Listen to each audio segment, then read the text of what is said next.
मैं चल रहा था, आपने देखा होगा कि बहुत सारी महिलाएं रो रही थी। आपने देखा? आपको मालूम है? नहीं, उसमें से बहुत सारी महिलाएं इमोशनल थी, मुझसे मिलकर रो रही थी।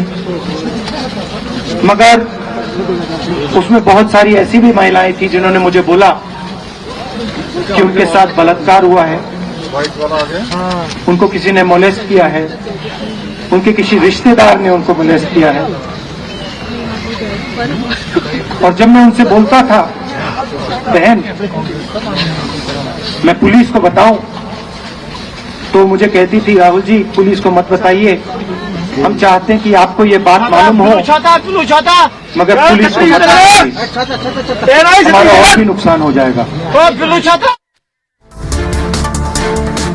अदानी को बचाने के लिए वो इस तरीके के सवाल पूछ रहे हैं। पुलिस को भेजकर वो इश्यू को अलग करना चाहते हैं, लेकिन उन्होंने अदानी को कितनी भी कोशिश करे बचाने की, हम उनको सवाल पूछते रहेंगे और घेरते रहेंगे और इसके लिए लड़ते रहेंगे।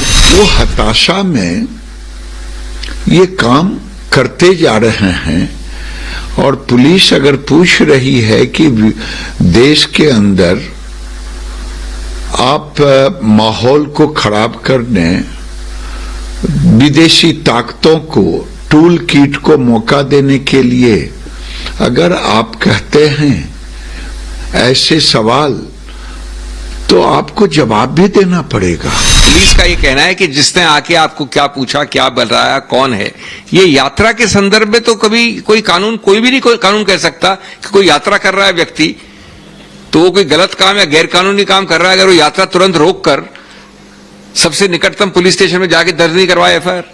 ये कभी सुना है आपने? ये तो आपका कॉमन सेंस ही बताता है आपको। और दूसरा, ये तो सिर्फ बहाने निकाले जा रहे हैं हैरेसमेंट के, प्रतिशोध के, उत्पीड़न के। और तीसरा, उसके लिए समय नहीं दिया जा रहा है। ये दूसरे बार 3 दिन में आना, जैसा उन्होंने कहा कैमराज और कमिश्नर और ये और वो, ये सब सिर्फ एक माहौल बनाने के लिए। हाथरस में क्या एक्शन लिया इन्होंने? कठुआ में क्या एक्शन लिया इन्होंने? जवाब दें इनका। क्या इन्हें जानकारी नहीं है उन महिलाओं की? उनके ही बारे में तो बताएं पहले, क्या एक्शन लिया इन्होंने? सरेआम यहाँ महिलाओं के साथ जो होता है उसमें तो कोई एक्शन लेते नहीं है। उस वक्त तो ये झंडा बरदार बन जाता। तो कांग्रेस इधर बवाल कर रही है, लेकिन बीजेपी हरगिज बैकफुट पर जाने की तैयारी में नहीं है। राहुल गांधी ने जो विदेश में बयान दिया है भारत के लोकतंत्र के खिलाफ, बीजेपी की तैयारी यह है, बीजेपी के एक सांसद की मांग है कि राहुल गांधी को संसद से निकाल दिया जाए। रिपोर्ट देखिए।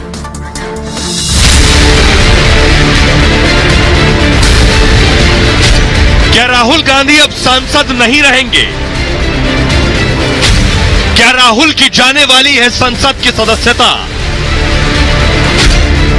विदेश में भारत के खिलाफ बोलने पर राहुल पर बहुत बड़ी कार्रवाई की तैयारी है। राहुल गांधी के खिलाफ बीजेपी ने मोर्चा खोल दिया है। लोकसभा और राज्यसभा में घेरेबंदी के बाद बीजेपी एक कदम आगे बढ़ गई है। राहुल पर इस बार पीछे हटने की कोई तैयारी नहीं। बीजेपी के सांसद ने राहुल गांधी को संसद से निकाले जाने की मांग की है।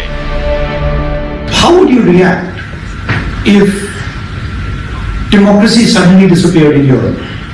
If something, a structure 3.5 times Europe suddenly went non-democratic, right? That's happened already.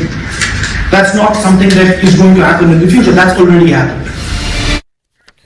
बस ये जो बयान है राहुल गांधी का, इसके बाद क्या राहुल गांधी की संसद से छुट्टी हो जाएगी, उनकी सदस्यता छिन जाएगी?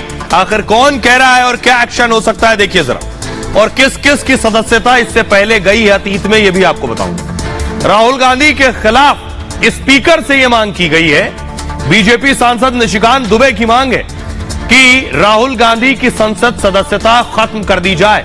राहुल का आचरण संसद सदस्य जैसा हरगिज नहीं है।